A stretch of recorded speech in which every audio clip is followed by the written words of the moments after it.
Morning student. आज हम BA second year में पेडागोजी और ज्योग्राफी के अंतर्गत आज का हमारा टॉपिक है भूगोल पाठ्यक्रम निर्माण के सिद्धांत। यह हमारा पार्ट 2 है, जिसके अंतर्गत हमारा लास्ट 8वां पॉइंट रह चुका था कि पाठ्यक्रम निर्माण के जो सिद्धांत हमने पढ़े थे, इसके अंतर्गत हम पर्यावरण केंद्रितता का सिद्धांत, समाज केंद्रितता का सिद्धांत, लचीलेपन का सिद्धांत, उपयोगिता का सिद्धांत और अध्यापक से परामर्श का सिद्धांत और लक्ष्य व उद्देश्य का सिद्धांत, इन सिद्धांतों को हम पढ़ चुके थे।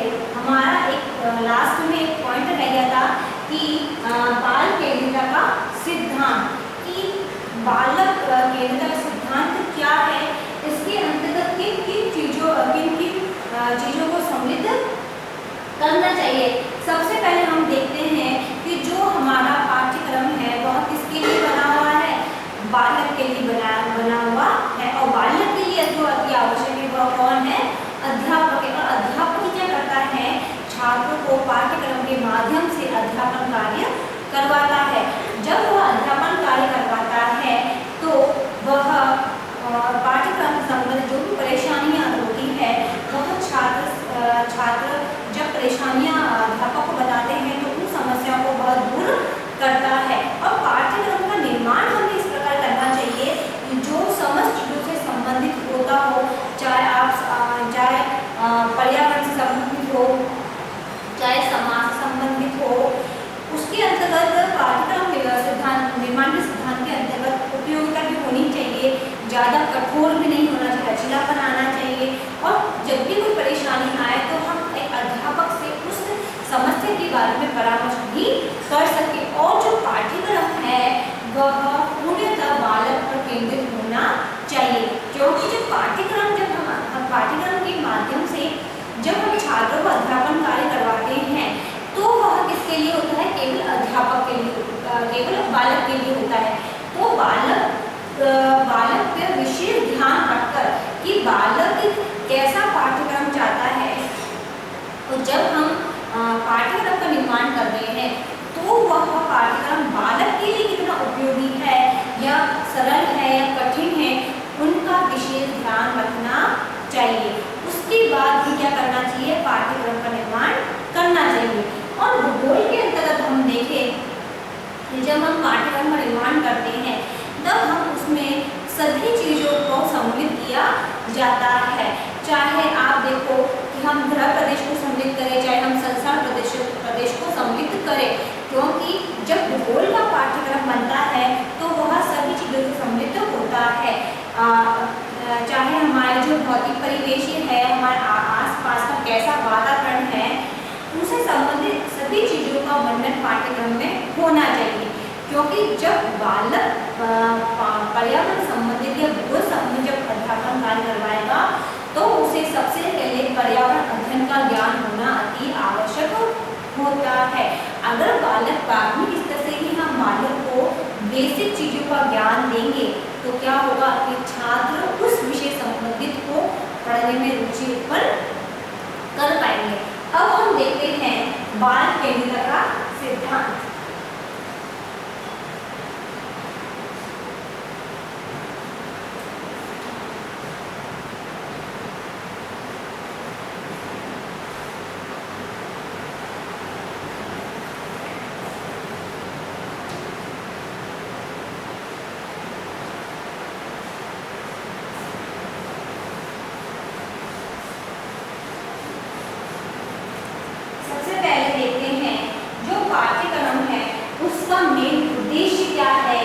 बालक का नियोजित ढंग से स्वांगिक विकास किया जाना चाहिए, जो कि पाठ्यक्रम के अंतर्गत अति महत्वपूर्ण होता है।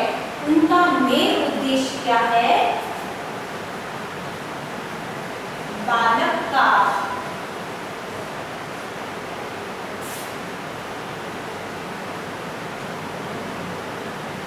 नियोजित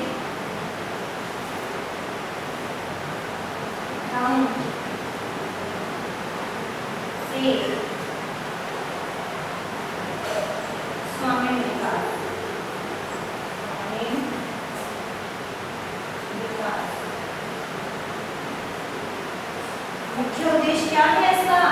बालक का नियोजित ढंग से स्वामी विकास किया जाना चाहिए। एक सिस्टमैटिक सिस्टम के आधार पर, क्रम के आधार पर अगर हम करें तो छात्रों का स्वामी विकास होना चाहिए, यानी छात्र के संपूर्ण पक्ष का विकास पाठ्यक्रम के अंतर्गत होना चाहिए।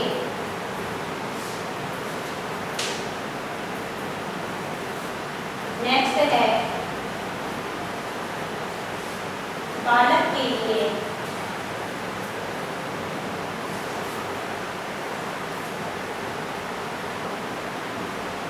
अध्यापक है और बालक के लिए पाठ्यक्रम।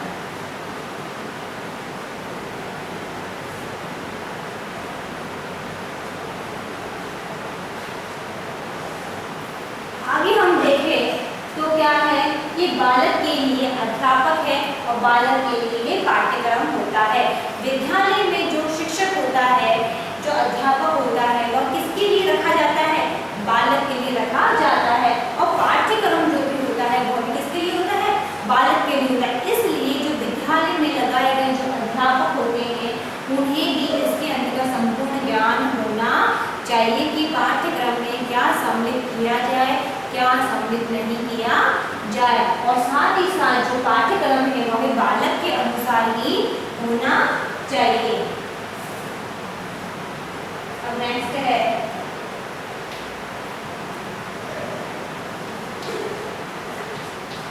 बालक की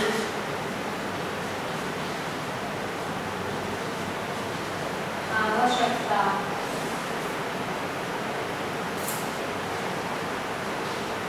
रुचि, योग्यता का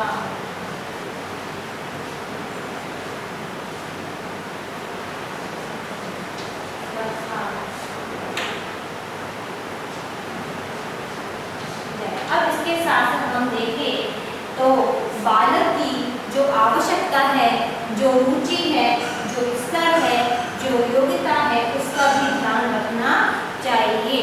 पाठ्यक्रम के अंतर्गत जब हम भूगोल के पाठ्यक्रम का निर्माण करेंगे तो उसके अंदर हमें देखना है कि बालक की आवश्यकता क्या है, उसकी रुचि किस चीज में है, उसकी योग्यता कैसी है, उसके आधार पर क्या करते हैं, हम पाठ्यक्रम का निर्माण करते हैं।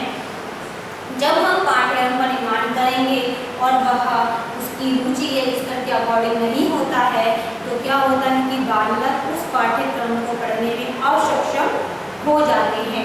अगर वही पाठ्यक्रम अगर बालक की योग्यता के स्तर पे होता है तो बालक उस पाठ्यक्रम को रुचिपूर्ण अध्ययन कर पाते हैं। उनके स्तर को ध्यान में रखकर, अगर एक बालक 8वीं कक्षा में पढ़ता है तो उसके स्तर को ध्यान में न रख के हम पाठ्यक्रम 9th या 10th क्लास का बना देते हैं तो क्या होगा कि छात्र पढ़ने में उन्हें कठिनाइयाँ होती है। इसलिए उनका पाठ्यक्रम, उनका स्तर देख के बनाया जाए। अगर पाठ्यक्रम में कुछ चीज़ ऐड की जाती है तो उन्हें सरल रूप में प्रदर्शित की जाए जिससे जो छात्र है वह सरल से कठिन की ओर पढ़ने में रुचि उत्पन्न कर सके। डायरेक्ट अगर हम कठिन चीज़ों को पढ़ाते हैं तो छात्र उन्हें पढ़ नहीं पाते हैं।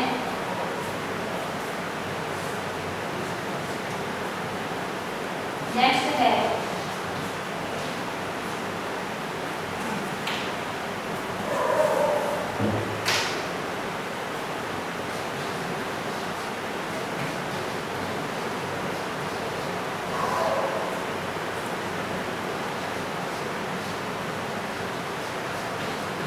शिक्षित या अशिक्षित। सबसे पहले हम देखें तो पाठ्यक्रम के निर्माण के अंतर्गत हमें सबसे पहले देखना है कि जो छात्र का जो परिवार है वह शिक्षित है या अशिक्षित है। इसके साथ साथ हमें ये देखना है कि वह कौन से ग्रामीण परिवेश में निवास करता है या शहरी परिवेश में निवास करता है। हम पहले देखेंगे कि छात्र का परिवार कैसा है, उसका उसका मानसिक विकास कैसा है, वह कितनी क्षमता रखता है पढ़ने की। सबसे पहले अगर हम देखें तो उसे वातावरण का असर पहले होता है। व्यक्ति जिस माहौल में होता है वह वैसे ही क्रिया करता है। सबसे पहले हम क्या करेंगे कि हम देखेंगे कि जो छात्र है उसका परिवार शिक्षित है या अशिक्षित, उसके आधार पर भी हम पाठ्यक्रम का निर्माण कर सकते हैं, जिससे हमें पता चल जाता है कि उसकी मानसिक क्षमता कैसी है या मानसिक विकास किस प्रकार हो रहा है। अब नेक्स्ट है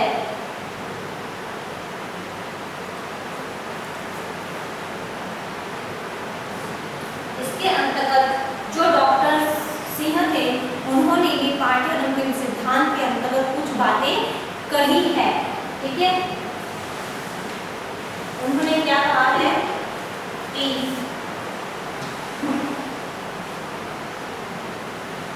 ग्रह प्रवेश व संसार प्रवेश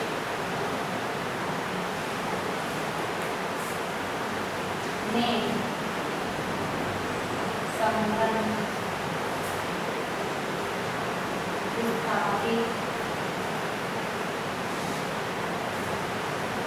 किया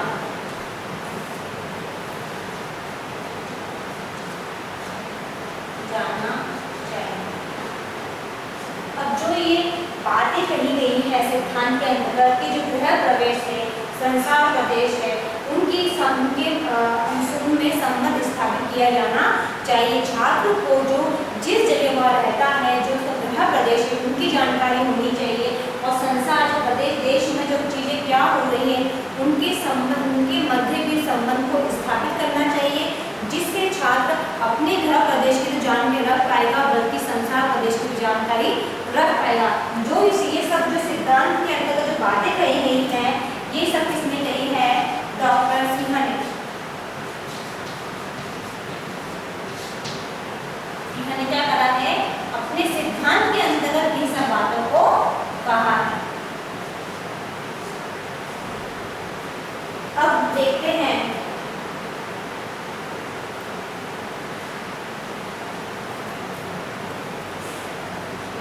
भूगोल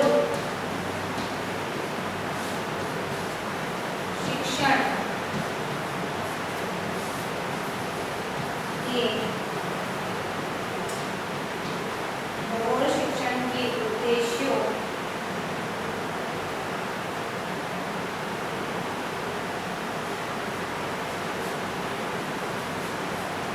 को ध्यान रखना चाहिए। इसके साथ साथ अगर हम देखें जो भूगोल शिक्षण के जो उद्देश्य है उनका भी ध्यान रखना चाहिए कि उनके उद्देश्य क्या है। सबसे पहले उनका ध्यान रखना चाहिए, फिर ही पाठ्यक्रम का क्या होता है? निर्माण होता है। इसके साथ साथ मूल्यांकन भी किया जाना चाहिए। समय समय पर छात्रों का मूल्यांकन भी करते रहना चाहिए, जिससे हमें पता चले कि जो हम अध्यापन कार्य करवा रहे हैं वह बच्चों को कितना समझ में आ रहा है या नहीं आ रहा है। इसलिए हम समय समय पर क्या करते हैं? छात्र का मूल्यांकन करते हैं। नेक्स्ट है भूगोल का दूसरे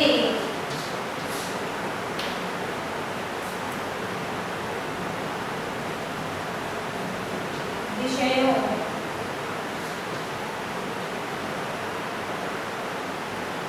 से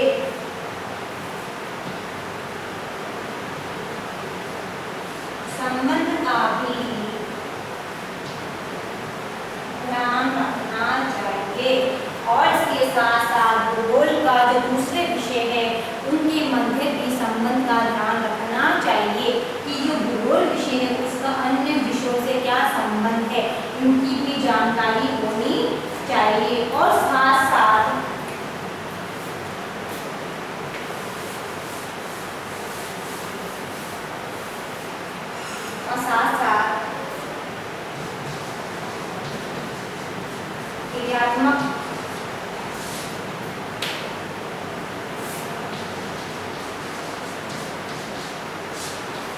कार्यों के लिए, क्रियात्मक कार्यों के लिए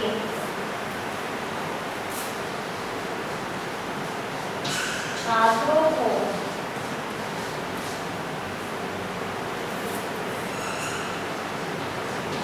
अवसर देना चाहिए। और इसके साथ साथ हमें क्रियात्मक कार्य करने के लिए छात्रों को अवसर देना चाहिए, जिससे जो छात्र है वह कुछ न कुछ क्रियाओं को कर सके। क्रिया करते रहे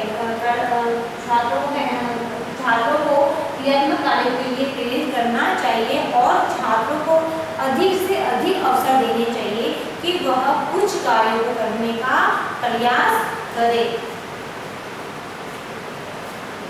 फिर नेक्स्ट है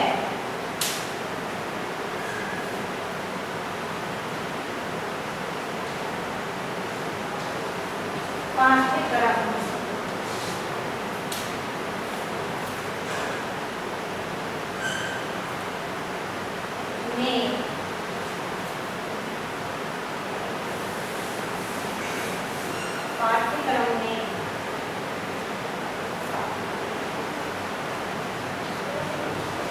छात्रों को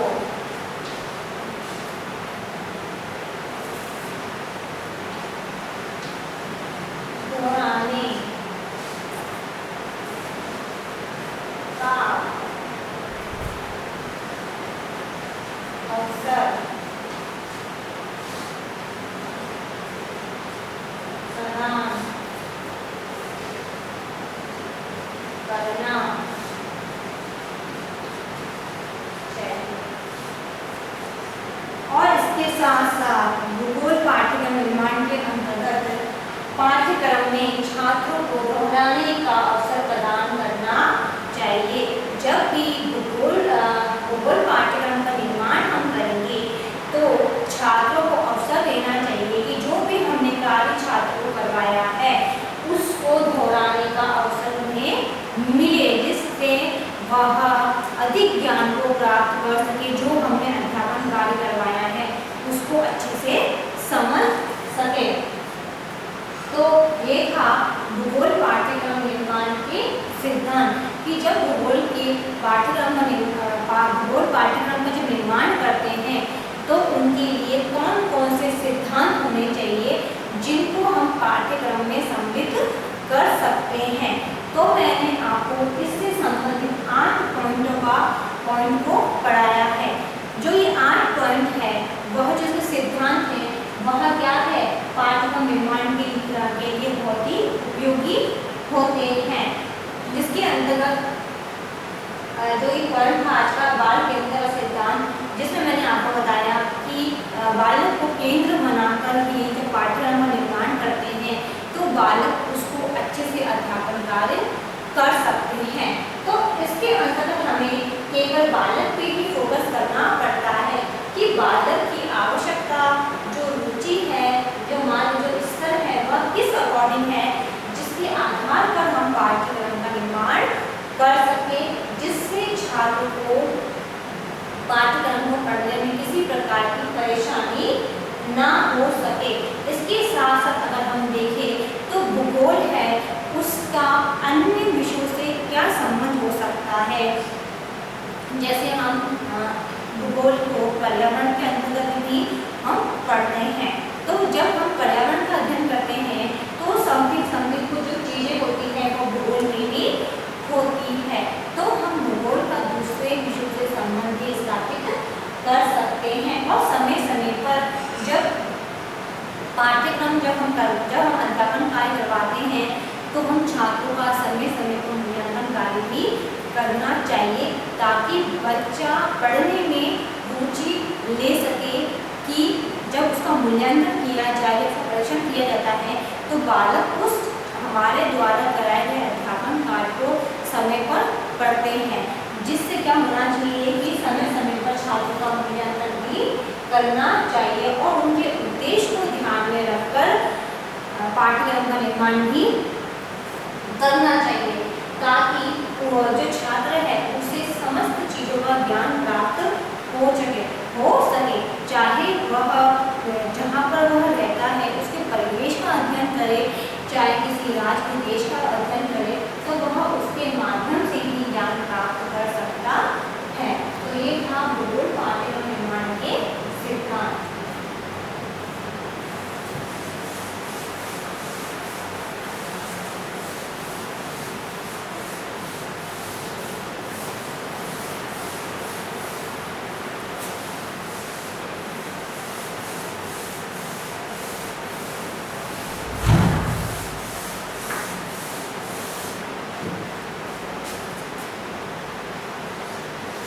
अब इससे संबंधित आज का आपका होमवर्क है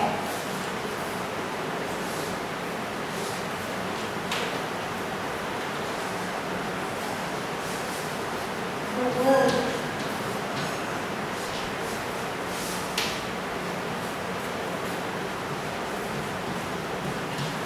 पाठ्यक्रम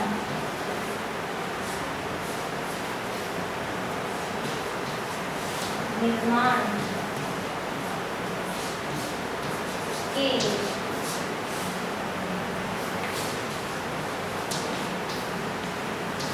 सिद्धांतों का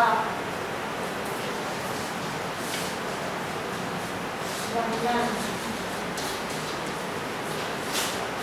कीजिए। ये आज का आपका होमवर्क है जो आपको अपने नोटबुक में बताना है। अंत में एक विशेष बात, जैसा कि आप सबको पता है कि देश में कोरोना जैसी महामारी बहुत फैल गई है। इससे सुरक्षित रहने के लिए आप मास्क लगाइए, हाथों को सैनिटाइज करिए। यदि आप बाहर जाते हैं या किसी व्यक्ति के संपर्क में आते हैं तो कम से कम 6 फीट की दूरी बनाए रखिए, जिससे आप सुरक्षित रहोगे तो आपका घर भी सुरक्षित रहेगा। धन्यवाद।